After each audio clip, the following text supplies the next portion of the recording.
Okay, so we're still on step one. We're gonna be at the doctor's opinion. Just gonna get through this reading and then a little bit of explanation. In the end, remember, if your life is unmanageable, likely you're in step one, and you need to make a determination if you want to keep the unmanageability in your life, or do you want to move forward with something else. So, the doctor's opinion from the book of Alcoholics Anonymous. We of Alcoholics Anonymous believe that the reader will be interested in the medical estimate of the plan of recovery described in this book. This is very important here. Convincing testimony must surely come from medical men who have had experience with the sufferings of our members and have witnessed our return to health.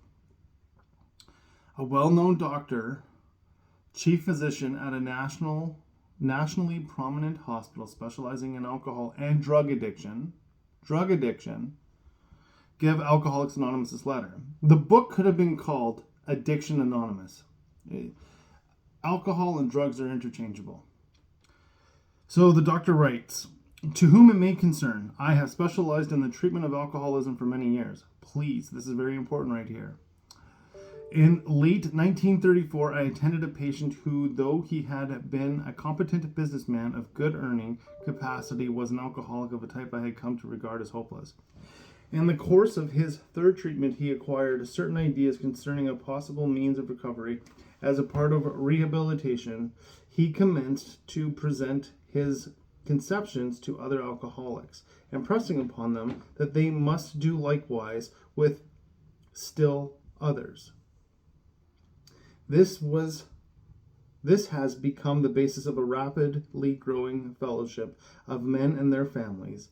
These men and over 100 others appear to have recovered. Again, that word recovered, meaning past tense. They're not in recovery any longer. They are recovered. I personally know scores of cases who were of the type with whom other methods had failed completely. Once again, very, very important here. These facts appear to be of extreme medical importance because the extraordinary possibilities of rapid growth inherent in this group, they mark a new epoch in the annals of alcoholism. These men may well have a remedy for thousands of such situations. You may rely absolutely on anything they say about themselves. Very truly yours, William D. Silkworth, MD. So, if there was a cure that pharmaceutical companies could give you, they would give you it. In fact, they do have pills out there for an alcoholic. Do they work or not? I don't know. I mean, you have to keep on taking a pill so that you're not an alcoholic anymore. Are you just replacing one substance for the other? And I mean, a hopeless situation in addiction is I don't want to use anymore, but I'm still using. Like I said, I don't have to convince you that you're an alcoholic or an addict. The convincing has already been done. You know whether you are or not. Your family doesn't have to tell you. Your wife doesn't have to tell you. Your children don't have to give you those big eyes and try to figure out what you're doing. It's known. You know that you have an issue with substances. And again, Dr. Silkworth had mentioned if they had another way of dealing with this, they would. And they've been trying. I mean, there's many medications out there in order to help people. However, in my opinion, you're just replacing one with the other. Not saying that harm reduction doesn't work. I mean, harm reduction definitely works. And it works in a capacity of it's safer than using illicit drugs on the street. Fair enough. Is it safe in the sense of being free? Like, you could go hiking and have to have carries of Suboxone. Fair enough. But what happens if you get trapped out there and your carries are gone? It's just an added pressure in your life you really don't need.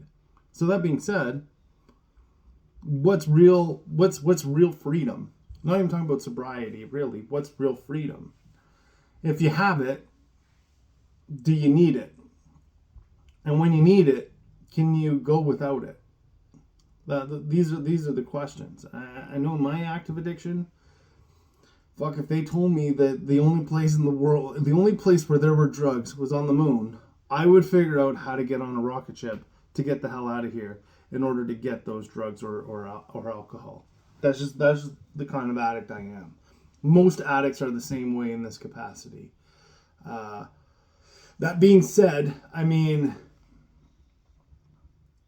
if the doctor's opinion holds any depth and weight, and we're going to read more about it tomorrow, I'm going to keep this really light.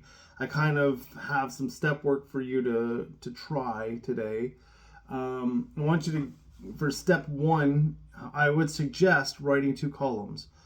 A pro and a con of using and not using. What are the cons of using? What are the pros of using? What are the cons of not using? And what are the pros of not using? If you can go do that yourself.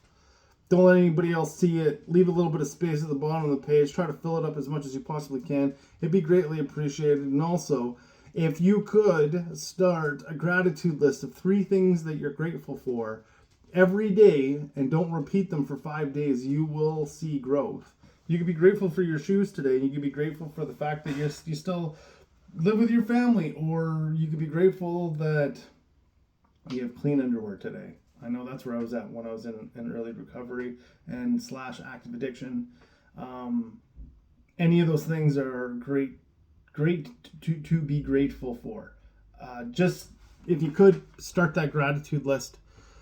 You have any questions? Drop it down below. Throw it in the comments, and I will make dang sure I get to it. And I'll answer any questions you may have about what sobriety is like and how to help people in your family, whatever it may be. Hope you have a wonderful day, and we'll talk to you soon. Tomorrow we'll finish the doctor's opinion, a little bit more reading, a little bit more stuff. Bye for now.